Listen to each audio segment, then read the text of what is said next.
Peggy 16.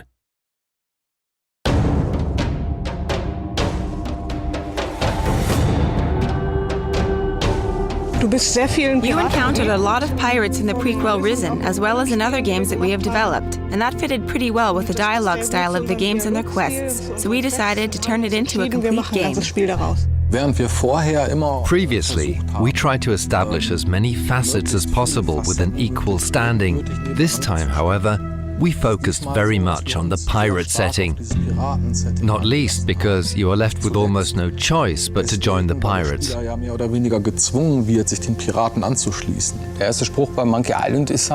The first line of Monkey Island is, "I want to be a pirate," and then you got to go to the tavern and do piratey things, find a treasure and so on.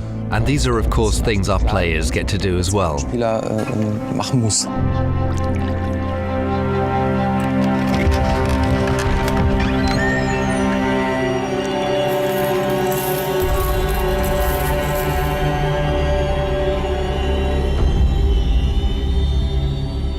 Wie man hier sehen kann, wollten wir raus aufs Meer und durch diese Schiffsreisen halt ein tropisches und exotisches Piratenspiel erzeugen.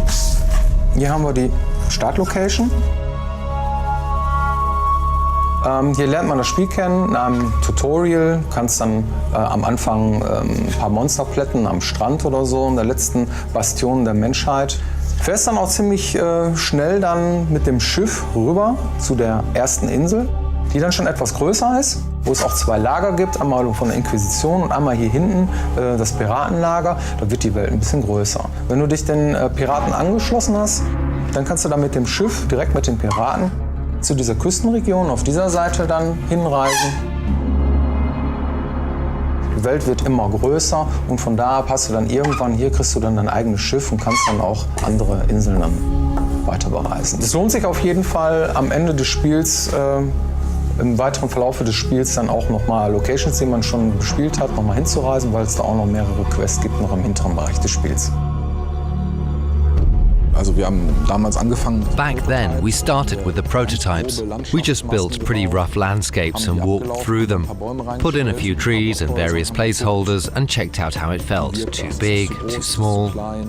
After that, the prototypes went into production and that's when the game began to take on a life of its own. Teilweise von alleine zu wachsen. In Risen 2 haben wir mehrere Inseln und There are several islands in Risen 2. In the past, we built the game landscape by hand. That's a lot of work. You have to add a lot of details and create all the paths. Little adaptations or corrections create a lot of work and effort. Therefore, we decided to implement a terrain engine, which is a first in the history of Piranha Bytes. And it paid off, because we were able to implement prototypes way faster. schneller Prototypen als auch implementieren konnten.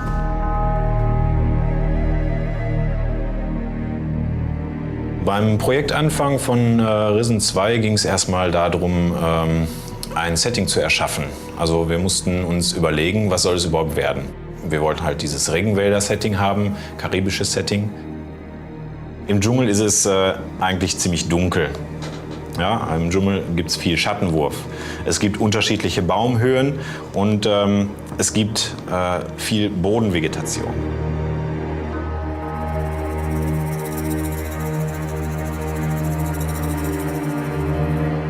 Wir haben jetzt in Risen 2 uns für einen leichten Dschungel entschieden. Ja, also weniger dicke, große Bäume, sondern eher dünne, kleine und davon ganz viele.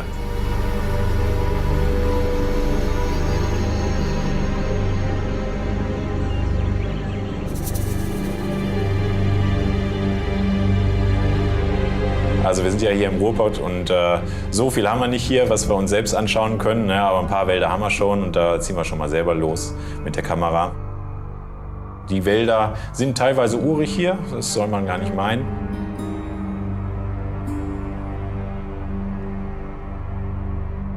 Es ist wie immer gewesen. It was the usual struggle of making it neither too big nor too small.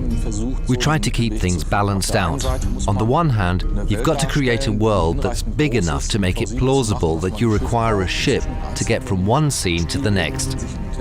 On the other hand, if it's too big, it gets boring due to the sheer size of it. We used the islands to put certain structures in place.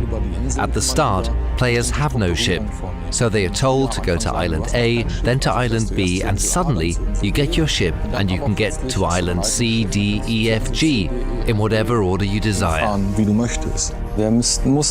We had to think about how to give each island its own unique character, so that every time you set foot on a new shore, you'll find yourself in the same situation, washed up onto an unknown island as in Risen 1. The settings and plots are set up correspondingly. Originally, we intended to have smaller locations, but a lot of them. What we've got in the end are a lot of big locations, and a lot more fun exploring them. We are not able to build a camp that consists of only 5 interacting characters. There's got to be at least 20 of them, and of course each of them has at least one quest for you. As a result, the game has grown. It really became a huge world.